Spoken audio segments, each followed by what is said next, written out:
If you're just tuning in, I'm joined by Dr. Donna, Christy, Deidra, Lazard, and Kara Robinson, teachers from Prince George's County Public Schools, along with the president of the Prince George's County Teachers Association. So we're discussing the current climate of public education here in the county and expectations for the new school year. So let's jump right back into the conversation. Millard House, you all, the former superintendent of Prince George's County Public Schools, there was a no confidence vote, and I wanted to talk to you all about that. And Kara, if you can start, you had a lot of concerns about the whole issue. Can you kind of break down what actually happened, and then we'll kind of talk a little bit about the current interim superintendent.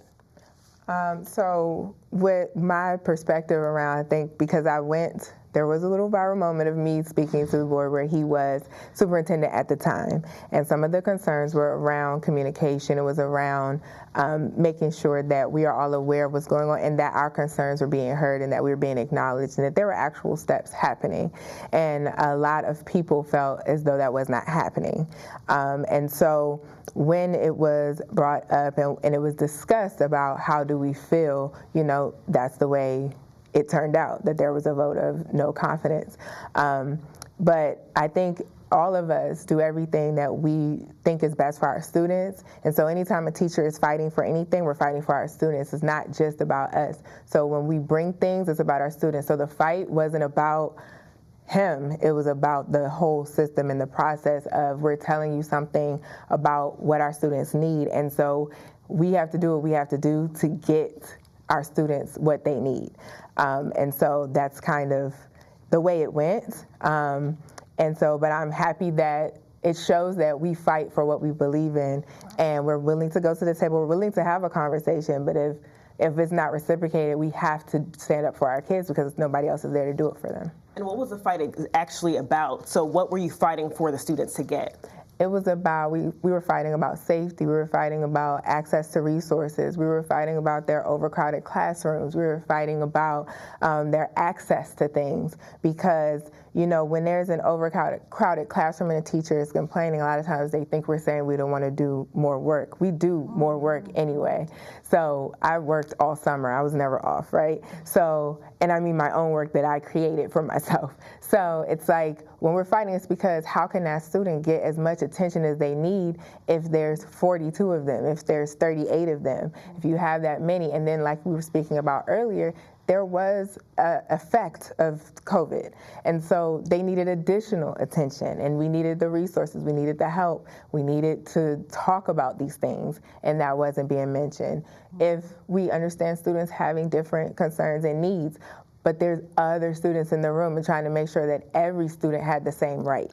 And so those are some of the things that we were, fighting about. Absolutely.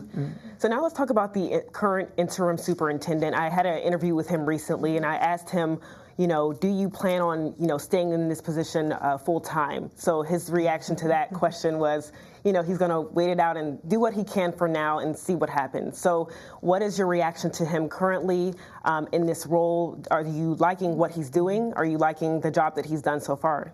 Yeah, so I'll go in on that because I have the most interaction with him, which has been already a shift and a change from the previous administration.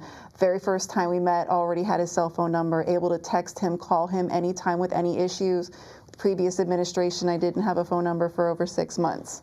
Right, so right there sent a different, and the tone has already been set. If you're making a decision about educators, call the union, talk to the educators first before you make any decisions. Bring them in to the decision making and the problem solving right from the beginning. And so that way you have more buy-in, and then we can all work together towards solving the problems.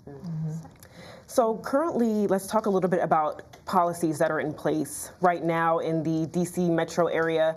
A lot of schools are adopting cell phone bans, and there's currently a policy in place for Prince George's County Public Schools. But as we all know, sometimes those policies aren't followed. What is your current reaction to, having a cell phone ban? Do you think that would be effective?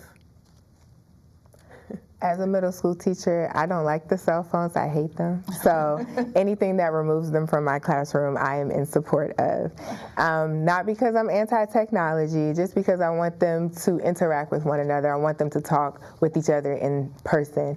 And unfortunately, also in the phones give them access to things that they don't need to have access to when we're at school. So, you know, I understand the concern, though. I understand there's a lot of things going on. It makes parents feel more comfortable for their students to have them, for their children to have them. So I definitely understand that. But from my teacher perspective, if they could not come in my room, I would support it if there was no phones in my room. And do you agree? See, I agree because even the littles have the phones at our school. You know, they have phones and they want to be on the phones. They want to play with them on the recess. And like Kara said, they don't need them. They don't need the access to things that don't concern them and that, you know, they get access to too early in life. So parents can definitely call the school and get in touch with their student. If there is an emergency, we know how to contact the parents. All right. Well, thank you ladies so much for joining us today. A very important conversation we're having. And again, thanks so much for coming in. I wish you all continued success this school year.